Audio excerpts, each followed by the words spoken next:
Story 1. I've never been the kind of person to believe in haunted houses. I always figured that old buildings made weird noises. Pipes knocking, wood shifting, animals scurrying around in the walls. Stuff that could be explained if you looked hard enough. But there's one thing that happened to me a few years back that I've never been able to explain away, no matter how much I try. It happened in a house I lived in, and I was fully awake, looking right at the space where it should have been happening, and there was nothing. About 5 years ago, I was renting this massive 100-year-old farmhouse in upstate New York with my roommate, Jake. We were both working night shifts back then, me at a hospital and he at a warehouse, so our sleeping patterns were all over the place. We'd be awake when everyone else was asleep, and asleep when everyone else was living their day. That house was ridiculously cheap for the size, drafty as hell in the winter, and had all the charm and uneven floors of something built in the early 1900s. Some rooms didn't feel quite right, corners that seemed colder than they should be, but we told ourselves it was just old house vibes. It was quiet, and that's all we wanted. One overcast February afternoon, we were both off work. The cold outside seemed to creep through the walls, even with the heat turned up, so we were bundled in blankets on the living room couch, half watching some dumb show. The house was utterly silent except for the TV, and then, without warning, it hit. A noise so loud and sudden that it made my chest tighten. It wasn't just a bang. It sounded like an entire bookcase had toppled over upstairs, complete with shattering glass and something heavy slamming into the floor. I even felt the floor under my feet jolt like the impact had traveled through the frame of the house. Jake and I locked eyes for a split second before moving at the same time, both of us heading for the stairs. The noise had been so real, so solid, that I instantly pictured a window blown in or maybe a ceiling collapse. My bedroom was directly above the living room, and it sounded like it had come from there. My heart was hammering before we even reached the second floor. When I opened my bedroom door, the first thing that hit me was the stillness. Not the normal kind, but that thick, heavy stillness that makes your ears ring. The entire room was exactly how I had left it.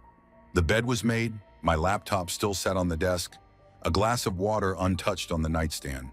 No broken glass, no furniture on its side, nothing even slightly out of place. It was as if the noise had never happened at all. Jake crouched down to check under the bed while I went to the closet. I half expected something to leap out when I opened the door, but there was nothing, just clothes and dust. We checked the hallway and the other rooms upstairs. Nothing had moved, nothing was broken. Even the air felt wrong, like we just walked into a room where someone had been a moment earlier and left in a hurry. After a while, we went back downstairs, both trying to act normal. But the atmosphere was off. We didn't pick the show back up. We just sat there, staring at the ceiling above us, replaying the sound in our heads. After a long pause, Jake said that he had felt the floor shake too, but he didn't think it came from my room exactly. He said it felt like it came from inside the ceiling, in the space between the living room and my bedroom. That stuck with me. There was no crawl space between the floors, no hidden attic above the second story, just beams and insulation. I'd been through every inch of that house. There was nowhere for anything to be hiding, no place where a full piece of furniture could have fallen. And yet the noise had been so vivid, so real, it made my stomach twist to think about how we had both felt it in our feet. Later that evening, when Jake was downstairs, I went back up alone to check again. I went through my room slowly, lifting corners of rugs, opening drawers, tapping the walls. I found nothing, but the feeling in there was worse than before. The air felt heavier, the shadows seemed thicker, and I couldn't shake the sensation that I was being watched. Not in a horror movie, there's a ghost way. More like someone had been walking around in there and didn't want to be seen. That night, neither of us slept upstairs. Without saying anything about it, we both grabbed pillows and blankets and stayed on the couch with the lights on. We acted like it was because we didn't feel like going up, but we knew the truth. We just didn't want to. The image of that still, untouched room, right after a noise that should have left it wrecked, was burned into my head. I've tried for years to come up with an explanation. Maybe the house settled in some weird way, or a massive chunk of ice slid off the roof. But nothing fits. Not the volume, not the way the floor shook, not the feeling we had when we walked into that room. I don't know if it was paranormal or not, but I do know one thing. Whatever made that sound was real enough to shake the house, and yet somehow left no trace at all. Story 2. I grew up in a small 2-story house just outside Missoula, Montana. It was one of those old homes where the floors always seemed to complain under your feet, and the stairs could groan for no reason at all, sometimes even when no one was using them. In winter, the walls felt like they were breathing, as if the house was inhaling the cold and exhaling it right back at you. My parents had picked the place up cheap in 2001 because the previous owner had died there. Everyone insisted it was of natural causes, but even as a kid, that detail stuck with me. The place had a certain smell when we moved in, stale and heavy, like the air inside had been locked away for years and didn't want to be disturbed. My mom tried to scrub it out. My dad kept windows open as long as weather allowed, but there was always this faint trace that never left. By the time this happened, I was in high school, 16, maybe 17, and had gotten used to being alone in the house for hours after school. My mom worked night shifts at the hospital and wouldn't be home until morning. My dad, who worked in town, usually got back around 7 or 8. In the fall, after daylight saving time ended, it was already dark by 5. From 4 until the time my dad walked through the door, it was just me, the old house, and whatever noises it decided to make that evening. Upstairs at the very end of the hallway, there was this small computer room. Calling it an office would have been a stretch. It was barely big enough for the desk and chair in it. The centerpiece was an old Dell setup, chunky monitor, loud tower that whirred and clicked as it loaded anything. It wasn't unusual for me to hang out in there after school, do homework, download music, or mess around in chat rooms back when those were a thing. But that particular day, I hadn't even planned on stepping foot inside. I was just heading up to use the bathroom, which sat directly across from the computer room. As I climbed the stairs, I could hear it, the faint, steady hum of the computer fan. That sound had become part of the house's background noise, but this time it stood out to me. I figured my dad must have left it running that morning. Reaching the top step, I glanced down the dim hallway and saw the telltale glow spilling out from the computer room. The door was cracked open, just like it always was, and through the gap I could see the bluish light of the monitor.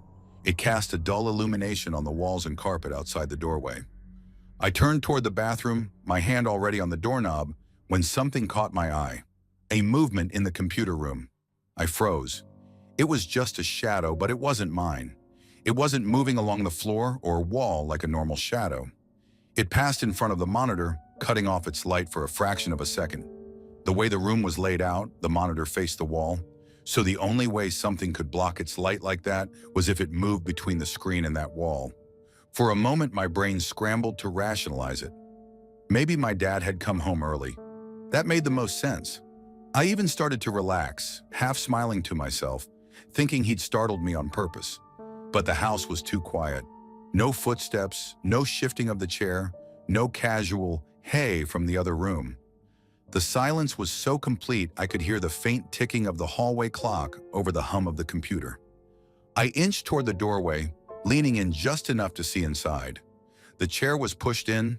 The screen showed the desktop with a couple of browser windows minimized. Nothing unusual, but the room felt wrong. The air was noticeably cooler than the hallway, the kind of chill you get in a basement where sunlight never reaches. It wasn't just temperature, it was stillness, like the moment right before you sneeze, when your whole body hangs in anticipation of something happening. I scanned the space for anything that could have made that shadow. There was nothing. No swaying curtain, no object falling across the screen. The blinds on the single window were drawn, and even if they hadn't been, the angle of the sun and the position of the house wouldn't have allowed light from outside to throw a shadow like that inside the room. I backed away, slow and deliberate, my heartbeat punching hard enough that I could feel it in my neck. The thought that wouldn't leave my mind was that whatever had moved in there knew I had seen it. I can't explain why. It was just this strange certainty, like I'd made eye contact with something I couldn't actually see. Instead of using the bathroom, I turned and went straight back down the stairs, trying not to break into a full run. I planted myself in the living room with the TV on loud enough to drown out the hum I imagined I could still hear from upstairs. Every few minutes, I glanced toward the staircase, half expecting to see someone or something at the top. When my dad finally came home that night, I didn't tell him the real reason I was pale and jumpy. I just said I wasn't feeling well. It seemed easier than explaining that I'd watched a shadow, solid enough to block light, pass in front of a computer screen in an otherwise empty room. I've run through every possible explanation over the years. Bad lighting, my own shadow, some trick of my eyes. But I keep coming back to the same thing. There's no physical way for a shadow to have moved in front of that screen unless something was physically there. And I know I saw it. Story 3. I've never truly told this story the way it happened. Over the years, I've brought it up in passing, made light of it, or treated it like a strange thing from my childhood that didn't really matter. But even now, at 30 years old, I can remember every second of that morning with a clarity that unsettles me. It wasn't something I dreamed up, and it wasn't a story I read somewhere. It happened. I was there. And no matter how I try to explain it to myself, there's always a piece that doesn't make sense. I grew up in rural southern Indiana, in a place where cell service is still unreliable, and the landscape is just miles of trees pressing in from every direction. Our house sat along a gravel road called Garver Lane, long, narrow, and just wide enough for 2 cars to pass if both drivers were willing to skim the tree line. Out there, people minded their own business. Our nearest neighbor was a quarter-mile away, and that was considered close. You learned to get used to the isolation. Back when this happened, I was in 5th grade, maybe 10 or 11. My mom worked early shifts at the hospital, so I walked to the bus stop alone. The stop was about half a mile from our driveway, right where the road met the junction. There was this old rusted mailbox there that marked the spot. I had a routine every morning, backpack slung over one shoulder, kicking pebbles into the ditch, scanning the trees for deer. It was always calm, the kind of quiet you stop noticing after a while. But that morning there was something wrong with the quiet. I didn't notice it at first. The sun wasn't up yet, but the sky had shifted into that pale gray blue that makes everything look flat and drained of color. It was the kind of light that feels like the whole world is waiting for something to happen. I had only gotten halfway up the road when I saw them. At first I thought it was just a couple of strays, but as my eyes adjusted, I realized there were more. A lot more. At least 8 or 9, though it was hard to count them in the half light. They emerged from the tree line one by one, moving in this slow, deliberate way. Different breeds, sizes, and colors. Golden retriever, black lab, a German shepherd, a small beagle, even one that looked like a husky. They didn't look malnourished or mangy. Their coats were clean, their bodies healthy, but none of them had collars. And that wasn't even the strangest part. The strangest part was the silence. No barking, no growling, no panting. They just stood there in a half circle across the road, facing me, not moving, not making a sound. I stopped walking, unsure of what I was looking at. My heart started pounding so hard it felt like it might shake me apart. They weren't showing teeth or looking aggressive, but something about the way they were completely still made the hair on the back of my neck rise. I tried to tell myself they'd wander off if I kept calm. I shifted my weight, and that's when one of them, a massive black dog that could have been part Rottweiler, took a step toward me. Just one step, slow and measured. Its eyes stayed locked on mine the whole time. Still silent, no tail wag, just watching. Instinct took over. I turned and ran. I didn't glance back to see if they were following. I didn't want to know. I just ran, my backpack slamming into my back, gravel scattering under my sneakers. The road blurred past, the bend in the hill, the old cedar tree where we'd built forts, the ditch where water always pooled after rain. My lungs burned, my breath came in short gasps, and still I pushed until I reached the edge of my driveway. When I finally stopped and dared to look back, the road was empty. No dogs, not in the middle of the road, not in the trees. They were just gone. There was no sound but the wind moving through the branches, like nothing had been there at all.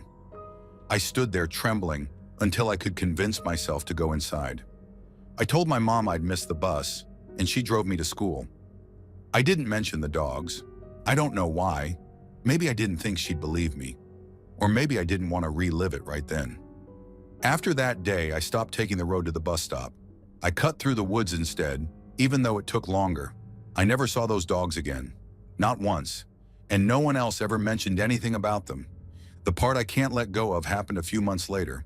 A teenage girl in the area died in a car accident at the bottom of Garver Lane. They said her car flipped after she might have dozed off while driving. The crash happened early in the morning, right around 6:40 a.m. That's exactly the time I usually would have been passing that bend in the road. Exactly the spot where the dogs had stopped me that morning. I've told myself it's just a coincidence, that maybe the dogs were dumped by someone and had gathered there for warmth, that maybe they wandered off before anyone else saw them. But deep down, I don't think they were strays. There was something too deliberate about the way they appeared, the way they stood there blocking my path, the way they didn't make a sound. It didn't feel like they were there by chance. It felt like they knew something, like they were keeping me from being somewhere I shouldn't be. I'll never know for sure. Maybe they were protecting me, or maybe I just happened to stumble into the middle of something I was never meant to see. Either way, I never walked that road alone again. And even now, when I think about that morning, I can still see them, lined up in that half circle, eyes fixed on me, waiting. Story 4.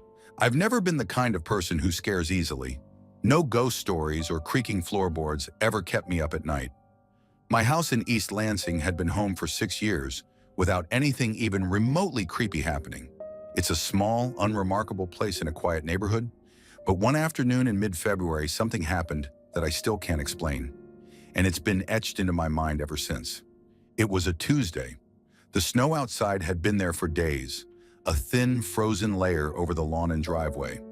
The air was sharp, the sky a dull gray. I remember that day clearly because I got off work earlier than usual. We were overstaffed, and I was happy to beat the afternoon rush home. The house was empty, as expected.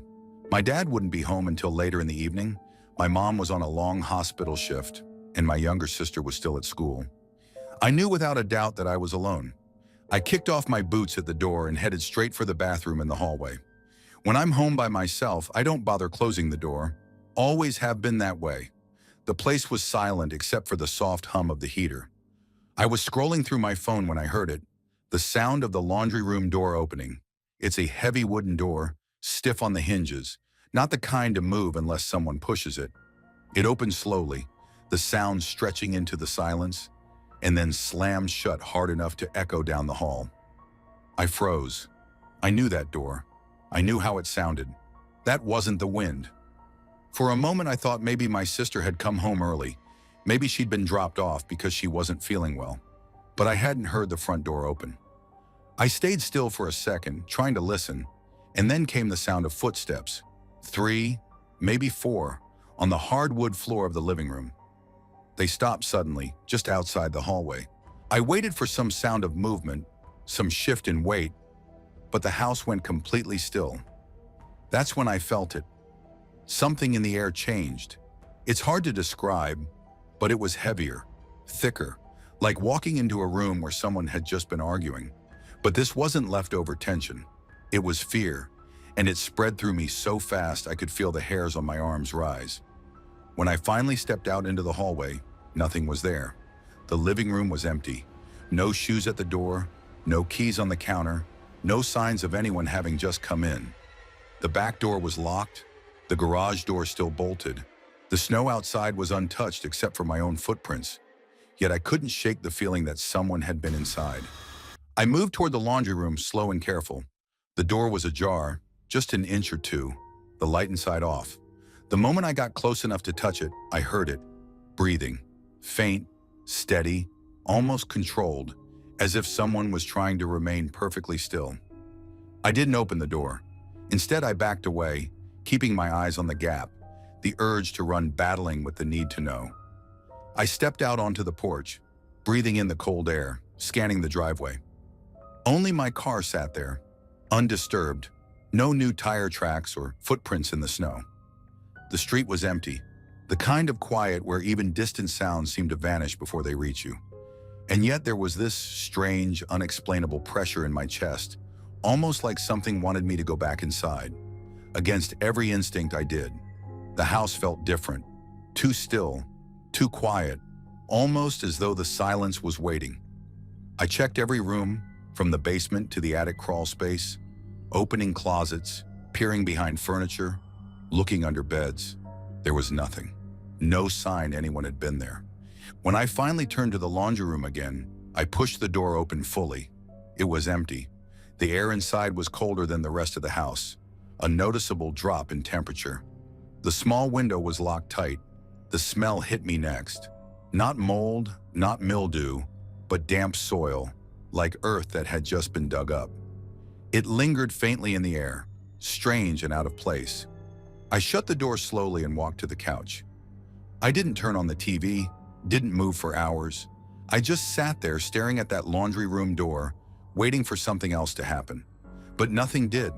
By the time my dad came home, the house felt normal again. He brushed it off, saying, maybe I'd heard something outside. Maybe my mind had played tricks on me. But I know what I heard.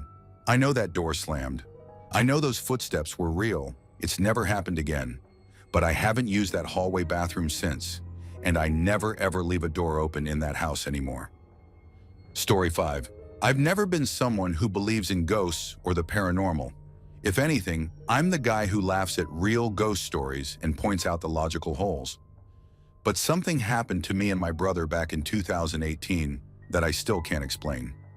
I've picked it apart from every angle, tried to force it to make sense, but there's a gap, like someone sliced a piece out of reality and left me with a frayed edge. I live in Saskatoon now, but at the time I was moving from Thunder Bay to Regina for a new job. My girlfriend had already moved ahead of me to get our place ready. My brother Ryan took the week off to help me make the trip, and we borrowed this beat-up white panel van from one of his construction buddies. It was huge, heavy, and rattled like a tin can with every bump. We crammed the last of my belongings inside and figured we'd just make the trip in one go, about 1,100 kilometers. I remember glancing at my watch that afternoon, just before calling my girlfriend to tell her we were leaving soon. It was exactly 2:45 p.m. Ryan later mentioned he checked the microwave clock at the same time, just to make sure we weren't leaving too late. Same time, we pulled out onto the Trans-Canada Highway shortly after that. The first stretch of the trip was nothing special. We kept the music low, passed small towns, talked about nothing in particular. The van wasn't fast, it shook violently past 80 kilometers per hour, so we figured we'd be looking at 13 hours minimum. Somewhere along the way, we passed this old Husky gas station with a faded red sign. Ryan made a comment about how it looked like it hadn't been updated since the 1980s. I remember smiling at that, my eyes on the empty stretch of highway ahead. And then, nothing. Not a blur, not a sleepy haze. Nothing. I have no memory between that gas station and the moment we were suddenly pulling off the ring road into Regina. It was as if I had blinked and skipped over hours of my life. When Ryan said we'd just passed the city limit sign, I didn't believe him at first. In my head, we'd only been driving maybe 3 hours. I glanced at the clock. It was just after 1 a.m. Somehow, we had shaved more than an hour off the best possible time for that trip. And that's assuming we had been driving much faster than we actually had, which was impossible in that loaded van. Amy came outside as soon as we pulled up, looking surprised. She joked about how we must have been speeding the entire way because I had told her over the phone that we'd be leaving around 3. She seemed genuinely baffled that we'd arrived so early, but I brushed it off with excuses about good traffic and maybe misjudging the distance. In the back of my head, though, I knew something didn't fit. Later, after we unloaded a few things and were sitting in the garage smoking, Ryan asked me if I remembered anything after that old Husky station. I told him no, without hesitation, because I didn't. We both tried to make sense of it.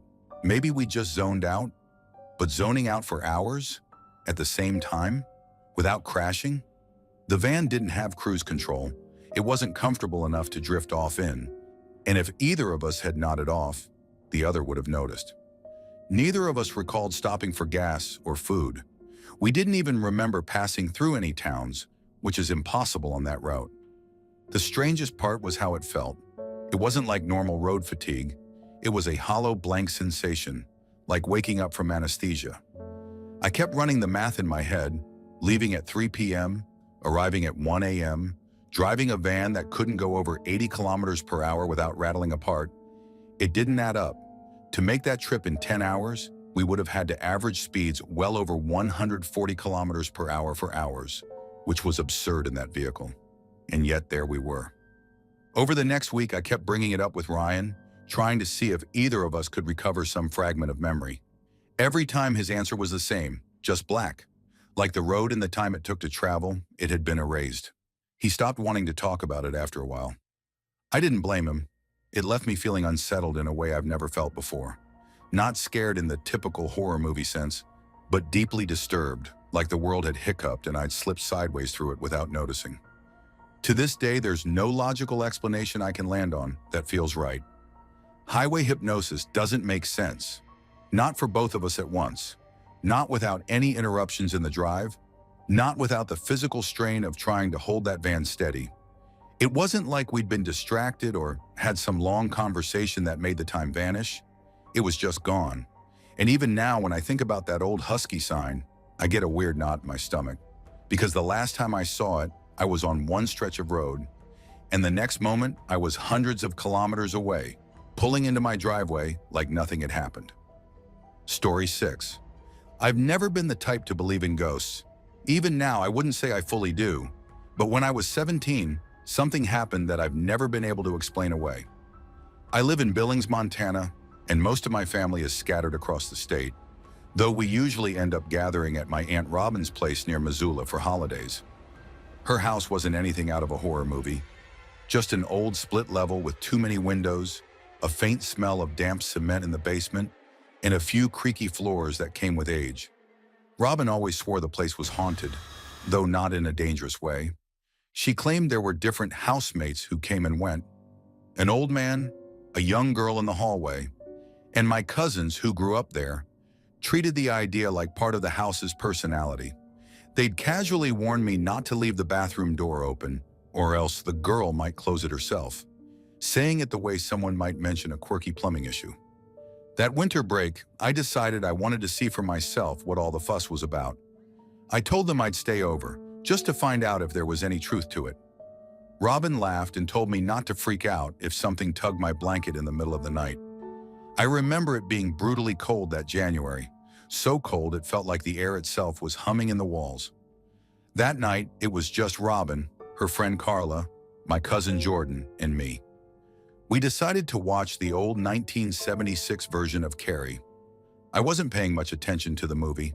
I was more interested in the quiet sounds of the house, wondering if anything strange would happen. The fireplace had been broken all week, and space heaters were scattered around to keep the chill away. About halfway through the movie, Jordan joked that it wasn't even scary. Almost immediately after he said it, the sliding glass door in the kitchen moved, smoothly and deliberately, about 6 inches open. We all heard it. There was no wind, no draft, nothing that could have caused it.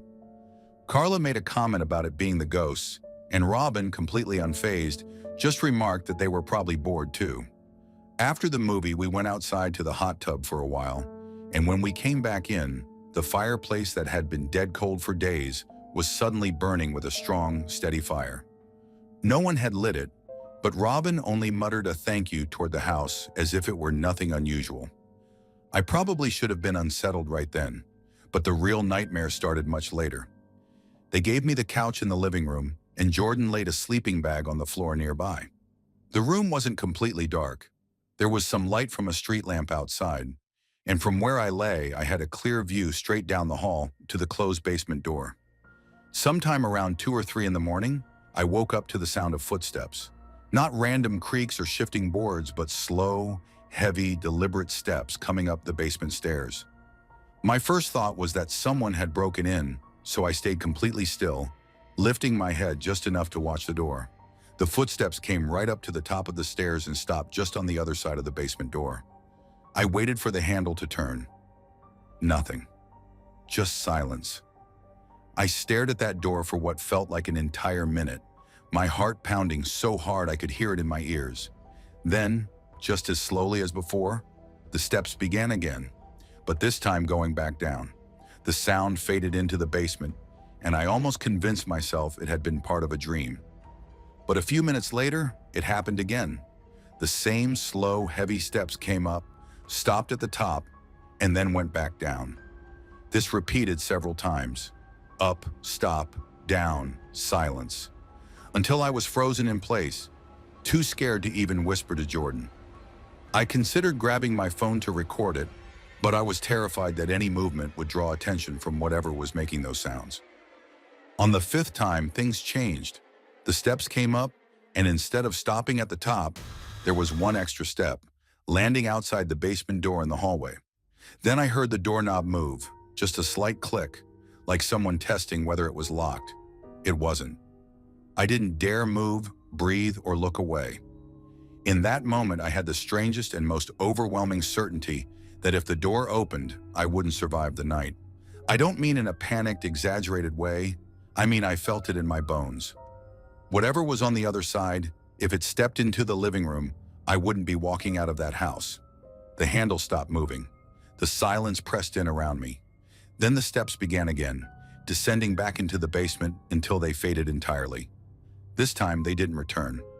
I must have eventually passed out because the next thing I knew, it was morning. Sunlight was streaming through the windows, and everything looked painfully normal. The basement door was still closed. Jordan was still asleep on the floor.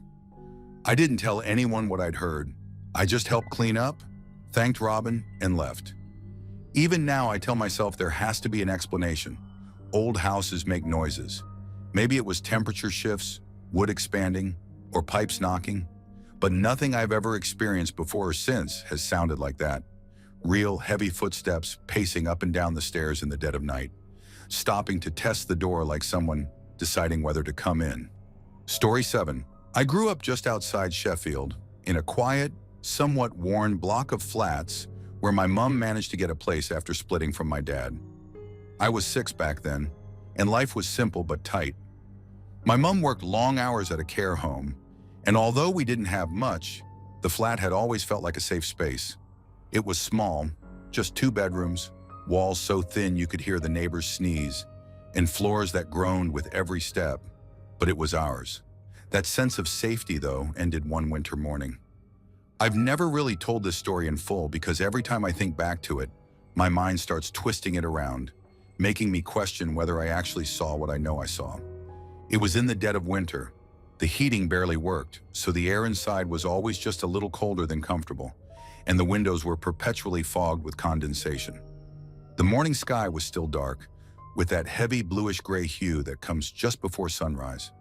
My mom had woken me, as she always did, bringing in a cup of warm milk before I got ready for school. That was her ritual, an early start, her blue robe wrapped around her, a quick kiss on my forehead, and a gentle word telling me to stay under the covers until she came back. That day was no different, at least not at first. She left the room, the door creaking open just a little as she went into the hallway. The corridor light spilled into my room, cutting through the dimness. I lay there clutching my stuffed bear, watching dust motes drift lazily in the beam of light, glittering like snow in slow motion. Then, without warning, the air in the room shifted. It wasn't just colder, it was as if it had changed texture. Heavy, dense. My ears popped as though I'd climbed a mountain or been on a plane. I sat up instinctively, and that's when I noticed the dust wasn't drifting aimlessly anymore. It was being pulled, drawn toward the open doorway in an almost unnatural way. At first, I thought my eyes were just playing tricks, that maybe it was some strange draft, but it became clear that the particles were swirling with purpose, clustering together, and then they began to take shape. What formed in the doorway wasn't mist or shadow, it was the outline of a person. Slowly, details emerged from the swirling haze until I was staring at the figure of a woman. My stomach lurched when I realized she looked exactly like my mom. Same build, same features. But something was off. She wasn't wearing her blue robe. Instead, she had on a long, old-fashioned nightgown, off-white, high-collared, trimmed with lace at the wrists. Her hair was braided in a style I'd only ever seen in history books. Her face was blank, but not in an emotionless way. More like it was empty, as if she wasn't really there at all. She didn't glance at me, didn't acknowledge me. She simply turned slowly and walked away, following the same path my mom had taken moments before. The strange thing was the way she moved. Each step seemed to drag slightly, like her body was caught in thick water.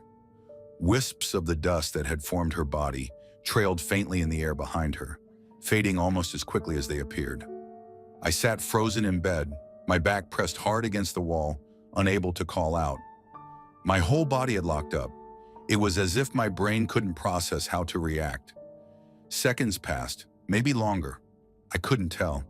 But then I heard my mom's voice calling from the kitchen, asking if I wanted honey in my milk. The sound shattered the paralysis. I bolted out of bed, my bare feet hitting the icy floor tiles, and ran straight into the hallway. The space was empty. The woman, whatever she was, had vanished completely.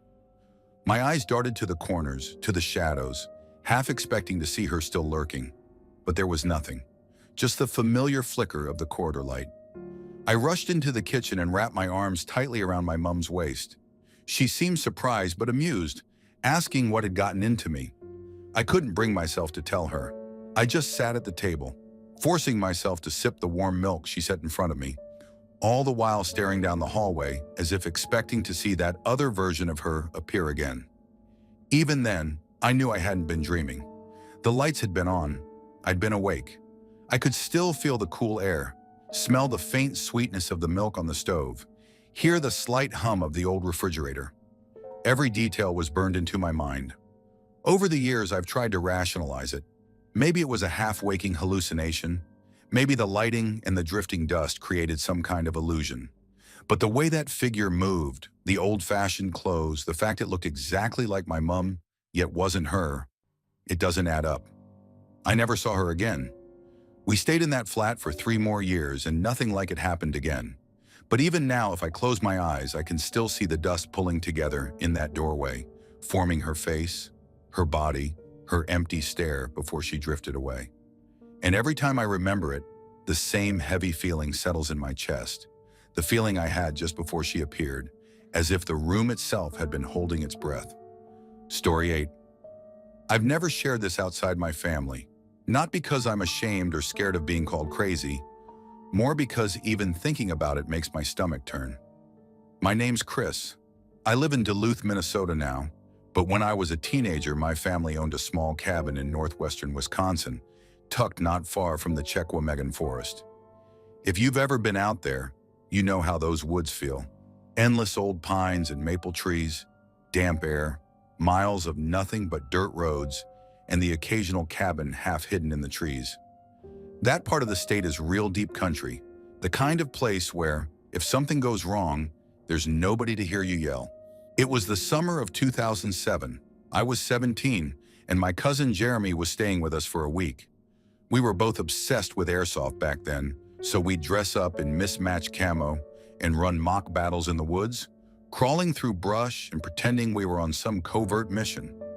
It was ridiculous, but we treated it seriously, staying quiet, moving in formations, even whispering like we were in enemy territory. On that day, it was early afternoon. Bright skies, heavy humidity, and the smell of pine needles mixing with that earthy, wet scent of forest soil. We were messing around near the ATV trail behind the cabin, the one that cuts about half a mile through the trees before spilling into marshland.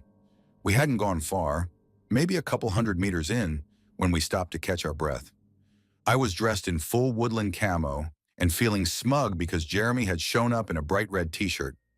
I was planning to use it as an excuse to get the drop on him. I made a joke about us being watched, just to freak him out, and expected him to roll his eyes. But instead of laughing, he froze like he'd been slapped. I noticed something was off before I even processed his reaction. The forest had gone quiet, completely, unnervingly quiet. No wind, no bird calls, no buzzing insects. I've been in the woods my whole life, and I've only ever experienced that kind of silence when something much bigger has wandered in, something everything else instinctively avoids. I scanned the clearing slowly. For a second, there was nothing, just green and shadow. Then I caught movement near the brush on the far side. Something was leaning out from behind a tree. It had reddish-brown fur, uneven and matted. But that wasn't what made my stomach drop. It was the way it was gripping the tree, not with a paw. This thing had a hand, a thick, clawed hand with curled black nails that dug into the bark like it was soft clay. My brain struggled to fit the pieces together. Wolf-like snout, panting mouth with yellowed teeth too large for its face, but shoulders shaped like a person's. Its eyes weren't on me. They were locked on Jeremy. I could see its thighs bulging with muscle, built for running, the entire body carrying a weight and power that felt unnatural. It was easily the size of a black bear, 300 pounds or more, but it was crouched upright like that was its normal stance. Without thinking, I told Jeremy we had to go. Something in my tone must have convinced him because he didn't argue. He just turned and bolted. That's when it moved. It launched forward on two legs, and I swear, it wasn't clumsy or off balance like a bear would be. It ran like it was made to move that way, smooth, fast, and terrifyingly controlled. I risked one glance back and nearly stumbled. It was plowing through the underbrush like it wasn't even there, trees and branches snapping under its weight. I could see those same claws pumping with each stride, arms swinging like a sprinter's. Then, without losing speed, it dropped to all fours and got even faster. The sound behind us was pure chaos. Branches cracking, leaves tearing, heavy, guttural breathing. I could feel the thud of its steps through the ground, rattling my chest. It was close enough that I didn't need to imagine its teeth. We tore through the last of the trees and into the clearing near the cabin, running flat out, lungs burning. And then, nothing. It stopped. The forest was silent again. No sound of pursuit, no movement in the trees. I turned, heart pounding so hard it hurt, and stared at the tree line. I kept expecting it to burst through, but it never did. It had been right behind us, close enough to take either of us down, and yet it didn't cross that line. It was like it had chosen to stop. Jeremy was kneeling on the deck, pale and shaking. I asked if he'd seen it. He said yes, and that it hadn't been a bear. He was adamant about that. We told my uncle later, but he just shook his head, said maybe we'd seen a wolf with mange or a sick bear on its hind legs. I knew better. Wolves don't run on two legs, bears don't have hands, and no predator I've ever heard of gives up a chase when it's that close, unless it wants to. That's what stuck with me all these years. It didn't lose us. It let us go, like it wanted us to run, like chasing us was the point. I've never seen it again, and I stopped going deep into those woods. The cabin's still in the family, but I haven't been back in over a decade. I'm not saying it was a werewolf. I'm not saying it was some dog man, like the internet calls them. I'm just saying I know what I saw.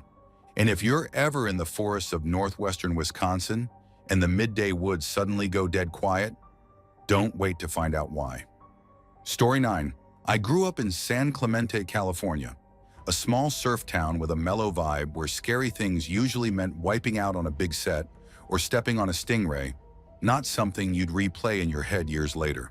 But one morning just before dawn in late September, something happened that I've never been able to explain, and it still makes my stomach tighten when I think about it. It was the off-season, and my dad and I had this ritual of early morning surf runs before the sun came up, before the wind picked up, and the tourists started trickling in. That morning, we were awake by 3:50 a.m., filling travel mugs with coffee and grabbing our boards. The routine was always the same. Lights off downstairs, check the lock on the kitchen door that leads to the garage door down, and we'd be on our way. That morning, everything felt perfectly normal. Just the quiet hum of the early hours, the boards under our arms, and that strange comfort of being awake when the rest of the world was asleep. We backed halfway down the driveway when my dad realized he'd left the towels inside. No big deal. He pulled back up toward the garage. But as the door lifted, my brain took a second to process what I was seeing. The interior door from the garage to the kitchen was not just open, it was wide open, swung out like someone had pushed through in a hurry. And right there on the floor, just inside, were our sleeping bags. Both of them, neatly laid out, almost like someone had dragged them downstairs and positioned them in front of that open door. My wetsuit bag was there too, half unzipped. I remember feeling that sudden wave of confusion, asking out loud if my dad had left the door open. He looked at me like I'd lost my mind, reminding me that we'd locked it together just minutes earlier. He stepped out of the truck immediately and I followed, still staring at those sleeping bags like they were some kind of coded message. When we stepped into the house, the shock doubled. Every light downstairs was on. Kitchen, hallway, living room, even the laundry room with its flickering bulb that we hardly ever touched, all blazing bright like a stage set. The sight made the hair on my arms stand up instantly.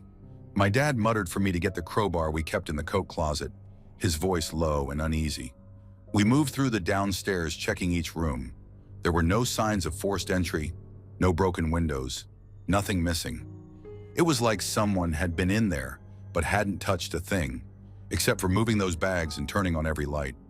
When we reached the stairs, the whole house felt oppressively quiet, the kind of silence that presses on your chest. My dad suggested I check if my mom was awake, since she was the only other person in the house. I crept up slowly, each step groaning under my weight. When I pushed her bedroom door open, just enough to peek in, she was asleep on her side. Covers pulled up, phone on the nightstand, completely still. I whispered her name, but she didn't stir. It was obvious she hadn't heard or seen anything. I closed the door quietly and went back down. My dad was in the hallway, staring toward the garage with a frown like he was trying to solve a math problem that made no sense. We both knew we had turned those lights off earlier. We both knew we had locked that door, and we had no clue why our sleeping bags were down there. Then, without any warning, every light went out. Instantly. No flicker, no slow fade, just complete darkness except for the faint glow from the open garage. That's when the kitchen faucet turned on, full blast. The sound cut through the silence like a roar, and my heart was hammering so hard I could hear it in my ears. My dad gripped the crowbar tighter and told me to head to the breaker. But before I could move, the faucet shut off just as abruptly as it had started. In the pitch black, the microwave beeped. Once, the unmistakable sound it makes when the doors open. And sure enough, its green digital display was glowing in the darkness, the door hanging open. Neither of us had touched it. We stayed frozen in place, breathing as quietly as possible, each second dragging out longer than it should have. Then came the slow, deliberate click of the dishwasher's locking mechanism. Just the sound it makes before starting a cycle. It hadn't been on before. No one had gone near it. That was enough. My dad decided we were leaving, and I didn't need convincing. We backed out through the garage slowly, never turning our backs on the kitchen, and closed the garage door behind us. Then we drove to the bluff at the end of the street and sat in the truck for over an hour, not talking, just watching the horizon lighten. Neither of us wanted to go back until it was daylight. When we finally returned, everything was exactly as we'd left it, except that all the lights were now off. The faucet was still, and the microwave door remained open. The sleeping bags were still by the interior door, and all the windows and doors were locked tight. My mom swore she hadn't gotten up once during the night, and I believe her. There's no way she could have moved quietly enough to do all that while we were just outside in the garage. We changed the locks a few days later, set up cameras, and moved the sleeping bags back upstairs. The footage never caught anything unusual after that. We didn't talk about it much again, but I've never been able to make sense of it. A skeptic might say someone broke in, got spooked when they heard us return, and slipped out before we noticed. But if that's the case, why leave everything behind? Why bother turning on all the lights, messing with the appliances, and dragging out our sleeping bags? And why, of all things, open the microwave? It was like whoever or whatever had been there wasn't just passing through. It was like they had settled in, even if only for a moment, like they thought they belonged. And after that night, I've never once left that house in the dark again. Story 10. I never liked that hallway. It was long and narrow, the kind of space that felt like it was meant to funnel you somewhere you didn't want to go. The carpet was this washed-out green, worn smooth in spots where decades of feet had passed over it, and I always imagined it had soaked up more than just dirt. Arguments, accidents, maybe worse.